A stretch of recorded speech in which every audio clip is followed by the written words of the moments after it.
Bienvenidos a Conexión, Crecimiento y Servicio, Viviendo el Evangelio Hoy. Un espacio de la Iglesia Cristo Eterno Redentor de enseñanzas, noticias y conversación. Visítanos y síguenos en el canal de YouTube y nuestro fanpage Cristo Eterno Redentor.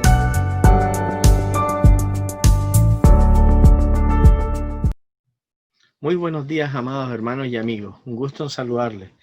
Bueno, damos inicio nuevamente a un nuevo programa de conexión, crecimiento y servicio, viviendo el Evangelio hoy. Hoy día seguiremos, hermanos amados, en este paseo por la historia de la Iglesia, pero primeramente vamos a partir en oración. Les pido que me acompañen. Señor, amado Padre, Papito Santo, te damos gracias por este tiempo que tú nos das de poder estar aquí, Señor, en pantallas hablando de ti, de tu historia, de tu palabra, de tu iglesia, Señor, que surgió en la época antigua, Señor. Te pido, Padre, que seas tú aquí guiándonos, Señor, siendo tú el que habla y conversa con nuestros hermanos, Señor. Agradecemos, Padre, estos tiempos, Señor, y ahora, Señor Santo, quedamos en tu hermosa y maravillosa presencia. Y lo agradecemos, Señor, en el maravilloso nombre de tu Hijo Jesucristo, nuestro Señor y Salvador. Amén, Padre. Bueno, hermanos amados, vamos a comenzar con este paseo por la historia, el cual estamos entrando al capítulo 12, en el cual hoy día hablaremos del culto, adoración y los sacramentos. Bueno, el objetivo de hoy es poder comprender el desarrollo de la comprensión de la Iglesia, de la oración y de los sacramentos a través del periodo tardío en esta Iglesia primitiva. Vamos a apreciar también la cercanía con que la Iglesia primitiva se adhirió a la Biblia a pesar de los difíciles desafíos y el territorio desconocido en el cual comenzó a enfrentarse. Entonces, amados hermanos, hoy día llegamos a nuestra última enseñanza en relación a la historia de la Iglesia antigua. Y puede que sintamos que este fue, un viaje muy agotador y muy largo, pero a mí me parece que ha sido una atractiva carrera loca por la historia de la Iglesia. Y espero que al menos esto nos haya orientado a todos nosotros a conocer y a unirnos un poquito más con los hermanos y hermanas en Cristo que fueron antes que nosotros en el tiempo de la historia antigua. Ahora, en esta última enseñanza nos vamos a concentrar un poco más en la vida de lo que era la Iglesia en ese tiempo. Bueno, hemos estado mirando en este tiempo mucho la teología de la Iglesia y a muchos y grandes teólogos del tiempo, de ese tiempo en la Iglesia. Pero es igualmente importante que empecemos a ver la experiencia del pueblo de la Iglesia de ese tiempo, cuando ellos vienen a conocer a Cristo y a tratar de adorarlo. Por eso vamos a hablar un poco sobre el culto y los sacramentos y las nuevas tradiciones de la Iglesia que empezaron a surgir a finales de este periodo antiguo. Y por lo tanto, permítanme hablar de un par de cosas tal vez que van a estar ligeramente dispersas, pero generalmente alrededor del tema, que se desarrollan generalmente alrededor del tema de la piedad. ¿Sí? Y bueno, y la primera pregunta que surge y que quisiera tratar con todos ustedes es, ¿realmente la Iglesia bautizó a los niños? ¿La práctica del bautismo de infantes de dónde viene? Bueno, en la historia de la Iglesia antigua no podemos estar tan seguros cuándo inició este tema y tener con claridad cuándo se comenzó a pensar en esto. Ciertamente sabemos que por el año 300 la práctica universal de la Iglesia antigua fue bautizar a los niños y bautizar a los niños de los creyentes de la Iglesia. El problema es tener que preguntarnos nosotros qué pasó antes del año 300 y qué tan cierto podemos estar de este bautismo de los niños. Bueno, hace mucho tiempo eruditos alemanes luteranos, trataron de ordenar todo lo que ellos aprendieron y uno de estos nos decía que la iglesia temprana sí practicó el bautismo de los niños. Y había otro que también nos decía que las pruebas no eran tan claras para poder decir que sí era una práctica de ese tiempo. Y parte del problema en la evaluación de pruebas es que se puede citar a uno de los primeros padres diciendo nosotros bautizamos a los niños, pero no dice a qué edad estos niños eran bautizados. Obviamente es una cosa de que si se bautizó a un niño con un mes de edad, y es muy distinto a bautizar a un niño de 13 años, aunque los dos terminan siendo niños, ¿no? Así que cuando nos fijamos claramente en las pruebas de la iglesia primitiva, en el segundo y tercer siglo, la evidencia simplemente no es tan concluyente como la gente espera que se conozca. No creo que ningún lado de este debate pueda ganar con las pruebas que existen, que no son claras. Entonces, al final del día, las pruebas no responden completamente a esta respuesta. Las pruebas que se buscan en la iglesia antigua no lo responden. Pero hay un poco de evidencia que la gente empieza a ver sobre el bautismo infantil, y esa evidencia que comienzan a mirar es el caso que se remonta hacia atrás en la vida y en el tiempo de Policarpo. Bueno, ¿quién era Policarpo? Policarpo era el obispo de Esmirna. Se dice que este obispo estudió con el apóstol Juan. Y en el Martirio Policarpo, que es un documento muy interesante que él escribió cuando fue sentenciado a muerte, ahí Policarpo dice, en ese escrito, él dice que sirvió al Señor durante 86 años. Lo cual eso nos llevaría a pensar que él nació después del año 60 después de Cristo. Y uno de los temas relevantes en ese texto es que él dice que sirvió al Señor durante 86 años, los 86 años de vida que él tenía, cuando fue sacrificado. Entonces, él está diciendo que se convirtió. Entonces, si la gente se convierte y se bautiza, por ejemplo, ya cuando es adulto, imagínense a los 20 años, y él dice que la sirvió a los 86 años, entonces él debería tener 106 años. Pero es muy probable que esto no haya sido así. Entonces, aquí llegó un erudito, Joaquín Jeremías, el cual tomó las palabras de Policarpo, y al ver la edad que él vivió y al decir que él sirvió al Señor por 86 años, él daba por concreto que él había sido bautizado cuando era bebé. Si él decía que sirvió al Señor por esos 86 años de vida. Entonces, esto no es concluyente, pero se toma como una base de que sí, en el tiempo de la historia antigua, se bautizaba a los niños, al solo hecho del comentario de Policarpo decir que él sirvió al Señor por 86 años. Entonces, ellos daban a entender que sí, que fue bautizado cuando era niño. Pero esto no nos ilustra muy bien esta dificultad. Entonces, no nos ilustra muy bien la dificultad que se empezó a generar con esto en el segundo y tercer siglo. Ahora, la pregunta realmente es, pues si la iglesia bautizaba bebés en el siglo IV, ¿de dónde viene esa práctica si no era apostólica? Entonces, podemos ver que hay algunos defensores de la causa bautista y algunos defensores de esta causa bautista, ellos llegaron a decir que esto del bautismo de los infantes estaba asociado a una especie de noción supersticiosa, del bautismo.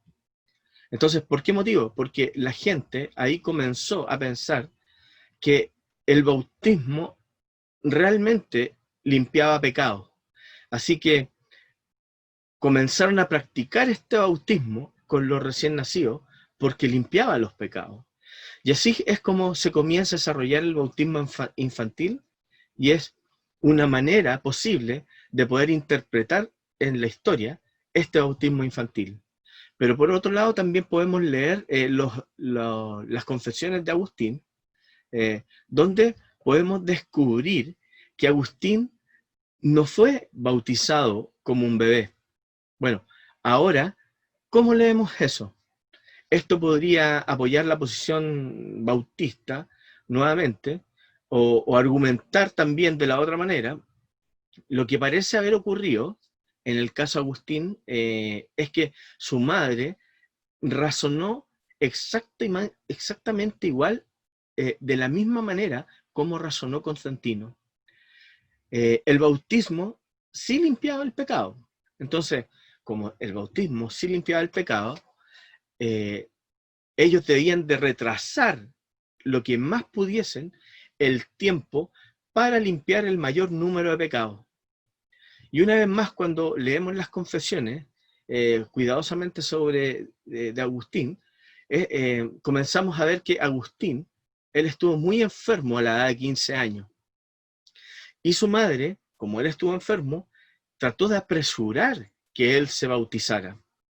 Y entonces él se recupera y ahí ella pospone este bautismo, ¿no? Y esto muestra con clara evidencia que hubo en ese tiempo también muchas personas, ¿no?, que aplazaron el bautismo con la esperanza de lavar más los pecados.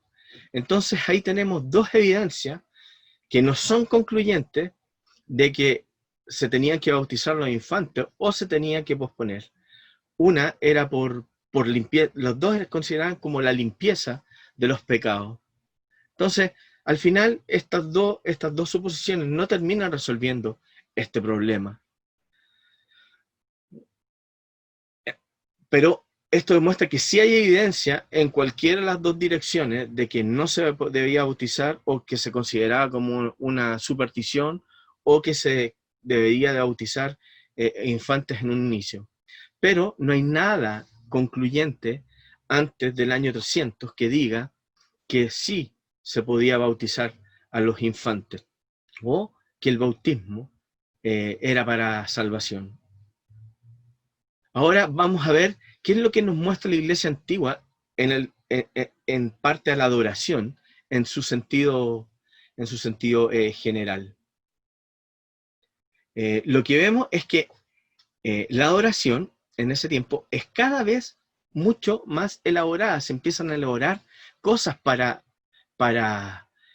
alabar a nuestro Señor, especialmente después de la conversión del emperador, ¿ya? Antes de la conversión del emperador, los cristianos son una religión completamente ilegal, y algunos de ellos, de estos cristianos, tienen muy poco dinero, y en ese tiempo no era una gran posibilidad de que ellos tuviesen la oportunidad de construir edificios realmente elaborados para poder llevar a cabo sus cultos. A esto se refiere a la iglesia, ¿no? Después de la conversión del emperador, es posible que ellos comiencen a tener dinero, y ahí comienzan a construir edificios magníficos para poder adorar al Señor. Y de hecho, varias personas nobles, ricas del Imperio Romano, comenzaron a hacer eso, empezaron a aportar, al igual que el emperador comenzó a hacerlo también, junto con ellos. ¿Por qué? Porque él quería mostrar su piedad, dando dinero para construir estas iglesias elaboradas, grandes y preciosas. Y de repente comenzamos a ver en la iglesia en ese tiempo una dedicación especial de las artes por querer apoyar al cristianismo. Y la idea es de que artistas que puedan ayudar a hacer avanzar la causa del cristianismo con la construcción de edificios mucho más bellos y más grandes. Y cada vez más hay una concentración de eventos en la vida de Cristo para convertirlo en días sagrados. Bueno, en la siguiente imagen vemos que es muy interesante que hasta el siglo V hubo muy pocos días sagrados en la vida de la iglesia. De hecho, la iglesia no guardó la Navidad como un día santo hasta el siglo V. Estas son todas las acciones que comienzan a elaborarse en la vida de la iglesia y que parece que se están generando en ese tiempo, elaborando cosas para agregarle a la creencia. Lo que sí sabemos, por ejemplo, es que hasta aproximadamente el siglo IV, todos los padres cristianos, los obispos, hablan contra el uso de obras de arte, arte figurativo que se ocupaba para servir a Dios. No hubo ninguna estatua y ciertamente no hubo ninguna imagen de Dios o de Cristo en las iglesias hasta el siglo IV. La oración permaneció relativamente sencilla, simple, limpia. Por ejemplo, en la iglesia primitiva, durante toda la historia de la iglesia antigua, los instrumentos musicales no eran permitidos en esta iglesia. Bueno, y eso suele sorprender porque se piensa que pudo haber sido antes, pero no era así. De hecho, los instrumentos musicales realmente no fueron incluidos en el culto cristiano hasta aproximadamente el año 1000, y solo en la iglesia occidental fue permitido. Hasta el día de hoy, la iglesia ortodoxa oriental no cuenta con instrumentos musicales en la oración pública. Todos los cantos ellos los ejecutan a capela, lo hacen a capela. Bueno, Calvino, él intentó restaurar esta práctica en Ginebra, pero cuentan que sí él logró restaurar un poco esto, pero él no pudo convencer a todos los calvinistas para poder continuar con esta práctica de que se cantara a capela y se excluyeran los instrumentos. Así que hubo inicialmente bastante simplicidad en el culto cristiano, sin instrumentos musicales, sin gran decoración artística, se cantaban salmos, canciones del Nuevo Testamento normalmente. Hubo una simplicidad que se centró exclusivamente en la lectura de la Biblia, en la predicación de la Biblia y oraciones y simple canto a Dios, un simple canto. Bueno, y todo esto comenzó a cambiar a finales del periodo antiguo, de modo que el culto cristiano hizo cada vez más y más, se hizo cada vez y más elaborado, se empezó a elaborar más este culto. Las artes fueron cada vez más introducidas en el periodo de la iglesia antigua. Y esto alcanza una culminación magnífica en la construcción del edificio de la Iglesia de la Santa Sabiduría, o la Hagia Sofía, que actualmente se encuentra ubicada en Estambul. Esa iglesia grande, de cúpulas grandes, con torres grandes, la característica que se muestra en la iglesia de Estambul. Bueno, y en la siguiente imagen podemos ver que Estambul en ese tiempo era la ciudad del Imperio Romano y estaba bajo el mando del emperador Justiniano, en la época de Justiniano, que gobernó entre el año 527 y 565. Y Justiniano quería una iglesia que expresara adecuadamente la majestuosidad de su imperio. Y por lo tanto construye lo que entonces era la iglesia más grande de la cristiandad. Esta iglesia que hablamos anteriormente, la iglesia de Hagia Sofía, que es el monumento característico de la cultura bizantina, del arte bizantino. La iglesia sería la iglesia dominante en Constantinopla durante 900 años. Hasta que Constantinopla cayó ante las fuerzas del Islam en el año 1543. Casi un milenio, esta iglesia se situó en el centro de la cristiandad. Y cuando el Islam la capturó a Constantinopla en el 1545, los musulmanes decidieron tapar todos los mosaicos que habían cubierto las paredes de la iglesia de Hagia Sofía y terminaron convirtiendo esta iglesia en una gran mezquita. Bueno, actualmente esta iglesia es un museo en Estambul y se puede visitar, y actualmente han comenzado ya a eliminar algo del material que cubría esos mosaicos para poder mostrarlo. Y actualmente se ve parte de esos mosaicos en esa iglesia, para el que la quiera ver por internet o visitar. Allí también se comenzó en ese tiempo a desarrollar, sobre el mismo periodo, el uso de íconos.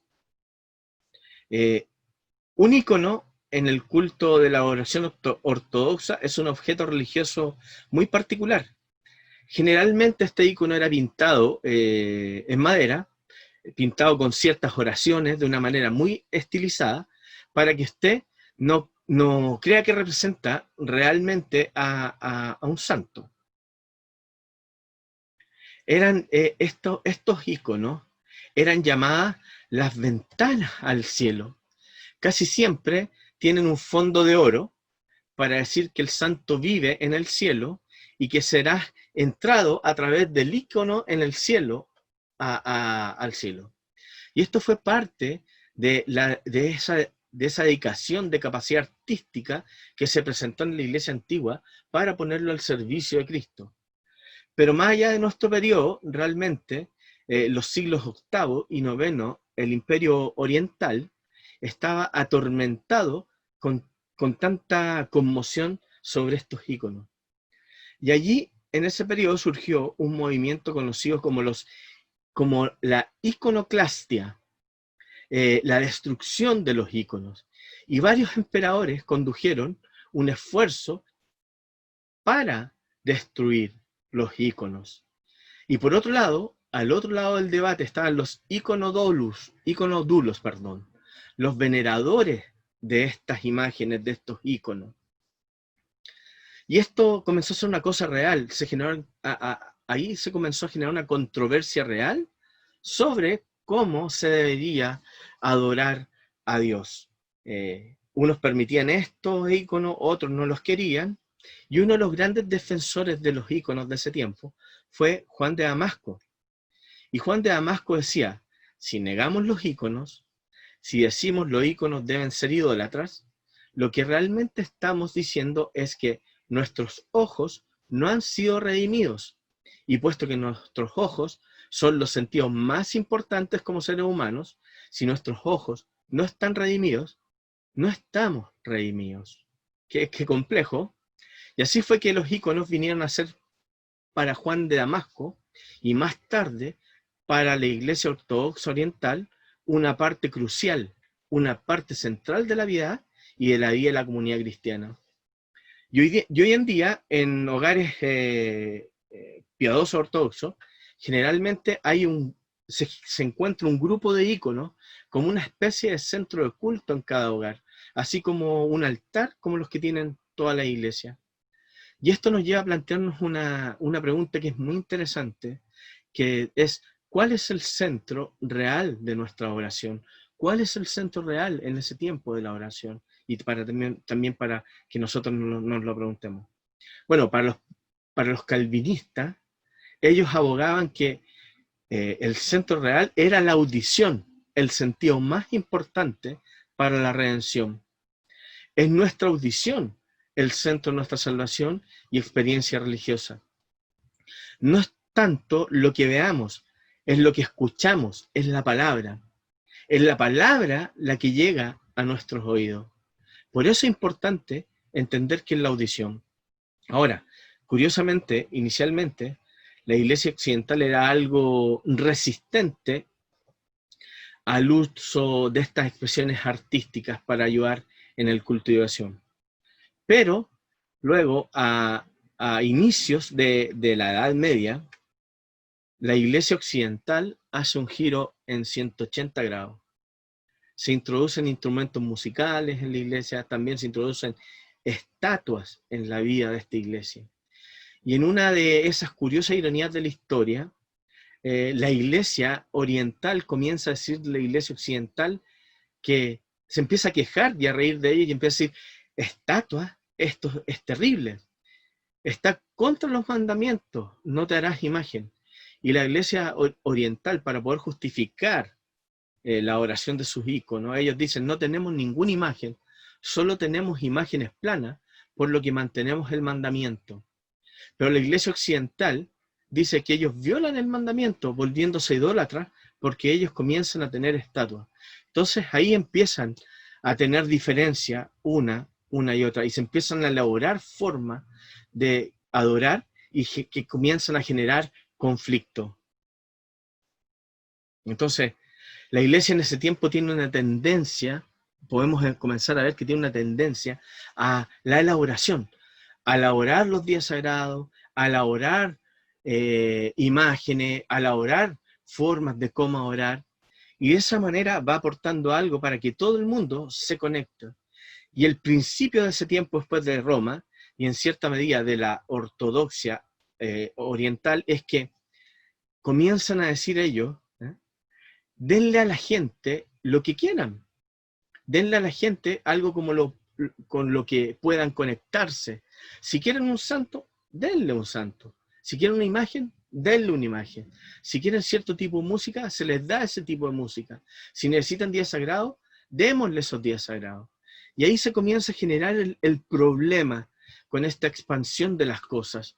Es que en el proceso se pierde la simplicidad bíblica. En lugar de simplemente centrarse en Cristo, orando en Él, terminamos con todos estos santos a los que les comenzamos a orar, en lugar de centrarnos exclusivamente en la palabra, como la forma en que Dios nos habla y nosotros le hablamos a Él.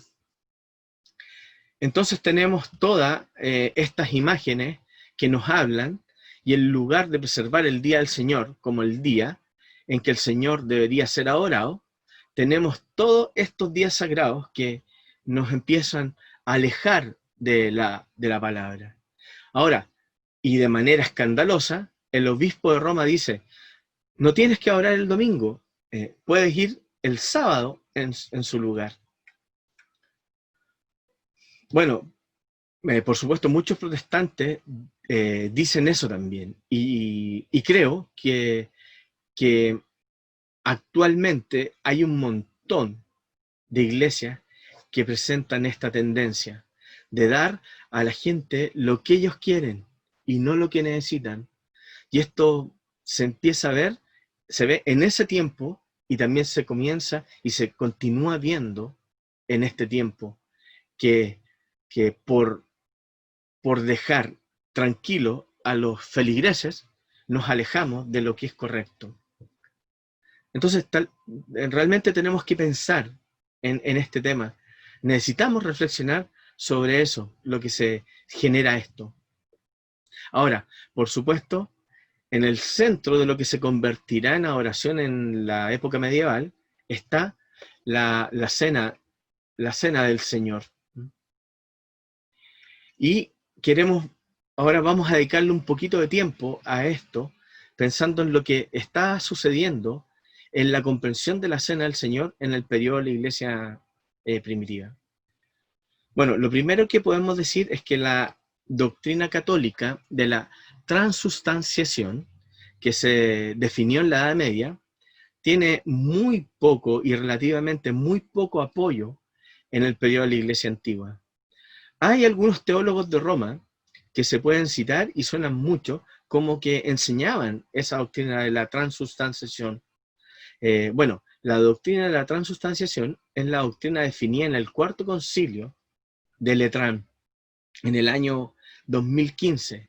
Y esta dice que el pan y el vino, por la obra milagrosa del sacerdote, se cambian en el cuerpo y la sangre de Cristo. Son tan completamente cambiados que el pan no es el pan ya, es puramente y totalmente el cuerpo de Cristo, y el vino no es más vino ya, es pura y exclusivamente la sangre de Cristo. Y esto es notable porque, por supuesto, nosotros podemos todavía darnos cuenta que es pan, sabe como el pan, pero ellos dan a entender que el milagro fue hecho en que se cambió el vino y el pan a la sangre y el cuerpo de Cristo. Entonces, no queda nada de pan, es pura y totalmente el cuerpo de Cristo. Y por eso es que ese pan, una vez consagrado, ellos dicen que se puede tomar y se puede adorar, porque es el cuerpo de Cristo.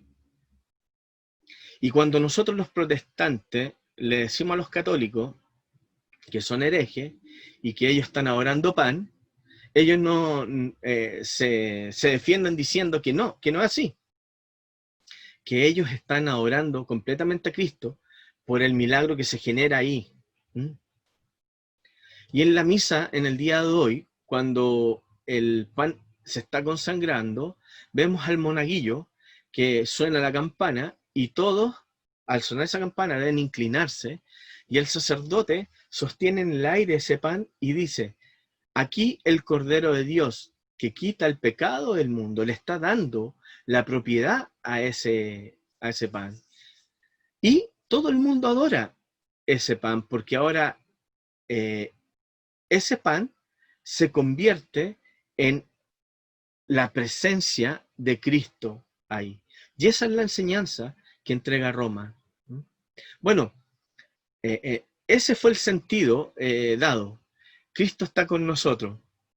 Él está presente en la enseñanza realmente. Él está presente. Y es la enseñanza realmente que no está muy presente en la iglesia primitiva, que Cristo está con nosotros. Ya nos estaba enseñando realmente eso. Y especialmente si ustedes leen lo que los padres de la iglesia escribieron ampliamente, ocasionalmente encontraremos una declaración que suena como transustanciación. Pero normalmente, si se lee más ampliamente a estos padres de la iglesia, no es realmente lo que ellos estaban diciendo y querían decir. En la siguiente imagen podemos ver que tal transustanciación no es muy compatible con la iglesia antigua, no era muy apoyada en la iglesia antigua. Lo que sí tiene bastante apoyo en ese tiempo, en la iglesia antigua, y viene como una sorpresa para nosotros los protestantes que lo comenzamos a ver y escudriñar, es la noción, en cierto sentido, que la cena del Señor es un sacrificio ante Dios. Por supuesto que es muy importante para la iglesia que la misa sea un sacrificio. Hasta el día de hoy, la Iglesia Católica enseña que la misa es un sacrificio sin sangre, que se vuelve a repetir el sacrificio de Cristo ahí. Una propiciación de Dios. Entonces, ¿qué están hablando? Que Cristo se ofrece en el altar y la oferta justificadora, y ese lenguaje puede leerse ahora de nuevo en la iglesia antigua, el lenguaje del sacrificio. Entonces, ahí empezó a haber también un pequeño error. Pero cuando comenzamos a leer cuidadosamente, descubrimos que en los primeros siglos de la iglesia, ese lenguaje es casi siempre el sacrificio acción de gracia. A eso se refiere, al sacrificio acción de gracias que damos por el acto que fue hecho. La Biblia nos recuerda que se habla sobre eso, ¿no? Un sacrificio que tenemos que hacer nosotros de acción de gracia. No un sacrificio de propiciación, porque el sacrificio de propiciación ya fue hecho. Se trata de una Eucaristía, de una acción de gracia a Dios, cuando reconocemos su bondad para con nosotros. Pero más allá de eso, nosotros tenemos que ser muy cuidadosos con el lenguaje que ocupamos, de manera que leamos sobre lo que se dice, lo que realmente se está diciendo. Mire, permítanme citarle a Juan Crisóstomo, que él ocupó un lenguaje medio extraño y terminó confundiendo nuevamente este principio. Él era un gran teólogo, un gran predicador, un patriarca de Constantinopla, Juan Crisóstomo. Y él dijo literalmente: siempre ofrecemos el mismo sacrificio por el mismo Cristo. El mismo Cristo se ofrece otra vez a través del sacerdote. Así que esto suena muy sacrificial. Bueno, a Roma le encantaría citar a Juan Crisóstomo en la iglesia antigua, dando a entender que es un nuevo sacrificio. Y este fue... y habría que preguntarle a Juan que se decía, ¿es un sacrificio o es un memorial de sacrificio? Porque ahí le está dando a entender que se está ofreciendo el mismo sacrificio, o más bien realizamos un memorial del sacrificio.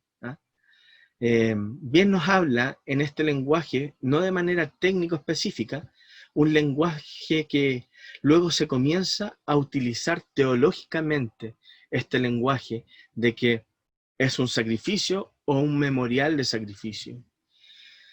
Y de todas formas, lo que comenzamos a ver a continuación es una tradición emergente a finales de este periodo antiguo, donde estas expresiones de estos teólogos comienzan a generar diferencias y comienzan a generar que se comience a desvirtuar lo que realmente se enseñaba. Y comienza a ser cada vez más problemático y que está comenzando a mover a la iglesia más y más lejos de la Biblia, estas tendencias, esta elaboración de estas tendencias. Y sin embargo, al final de la iglesia antigua, las cosas son aún bastante más cercanas a la Biblia, porque sí, siguen mirando la Biblia. Ellos están produciendo algunas direcciones que son preocupantes. Ellos están direccionando hacia cosas que se convertirán en grandes problemas a medida que avanzamos en la época medieval. Pero al mirar la misma iglesia antigua, en sí no es perfecta, pero podemos ver lo maravilloso que fue lo que ellos lograron. No interpretan toda la Biblia ellos correctamente, pero interpretaron una cantidad increíble de la Biblia en forma correcta. Y debemos estar nosotros, como creyentes, preparados para criticarles cuando veamos que realmente ellos están mal. Debemos de detener todo lo que dijeron contra el estándar de la Biblia. Y aún nosotros tenemos que alegrarnos de cuán fieles fueron estos hombres, tenemos que ver cuánto fue lo que lograron en las difíciles circunstancias que ellos tuvieron que enfrentar en ese tiempo. Cuando en ese tiempo la mayoría de las personas no tenían Biblia, cuando era en ese tiempo muy difícil poder conseguir tratados teológicos para poder leer como los tenemos nosotros ahora en la actualidad, cuando la vida era una lucha para poder hacerlo bien, ellos hicieron muchas cosas que fueron correctas. Y así, llegando aquí al final de esta enseñanza, que espero haberlos alentado con esto para que ustedes sigan estudiando más sobre el periodo de la historia antigua, porque es mucho más encantador. Si indagamos un poco más, vamos a ver muchas más cosas que fueron encantadoras, y veamos y tengamos un sentido más profundo nosotros de agradecimiento con estas personas, y podamos ver y aprender de estos cristianos que fueron nuestros antecesores, que ellos se sacrificaron por que nosotros comprendiéramos esto. Ellos dieron todo porque nosotros comprendiéramos esto. Hubo errores, sí, pero gracias a ellos tenemos lo que tenemos. Y qué gran estímulo son para nosotros para que estudiemos la Biblia. Y siempre nos dediquemos a interpretar la Biblia bien. Así que, hermanos, los aliento a que conozcan un poco más por su lado de la historia antigua y nos alentemos a entrarle a la Biblia e interpretar a la Biblia como se corresponde. Bueno, este es el final de la enseñanza, amados hermanos. Aquí terminamos el periodo de la iglesia antigua y esperamos próximamente poder retomar con la continuación de esta iglesia, pero ahora nos vamos a pasear por la iglesia medieval. Agradezco, hermanos, este tiempo, agradezco que me hayan escuchado, Dios los bendiga y nos estamos viendo próximamente en este programa Conexión, Crecimiento y Servicio, viviendo el Evangelio hoy. Gracias, hermanos. Hasta luego.